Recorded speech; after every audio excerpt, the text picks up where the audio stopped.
ये छुट्टियाँ तेरे मियाँ ने मांगी हैं उनसे? हाँ, शुरू में भी मुझे मसला था, तब भी नहीं दी। उसने कहा मेडिकल बनवा लो जाके से। नहीं, आज जो ज़्यादा तकलीफ हुई है कल स्कूल में 112 मंगवाई आपने, जी, तो उस वक्त यही को इतला नहीं दी आपने?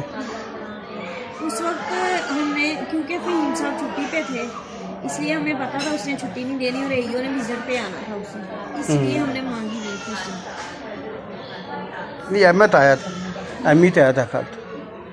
एमी नहीं, एईओ खुद आ रहा नहीं, अहमी कल तो आपके बाद ऐसा आया है। क्या करने आया? है, वो उसने क्या छुट्टी लेकर ना टीचर है कि आसफ वो भी नहीं था, अच्छा, तो वो क्या अभी उसको छोड़ने को उन्होंने कहा ठीक है कोई मसला नहीं। नहीं, आपके ने मियाँ ने बात सीखी वो से एईओ को पता नहीं दिमाग खराब ही है क्या हुआ मसला? उसको सारी बात बताई थी मैंने, और उसी मसले की वजह से ये हुआ सारा। ठीक है, वो शुरू से मसला था। तो अब एईओ ने कोई छुट्टी दी आपको? उसने कहा 2 हफ्ते तक बस जो है मैंने।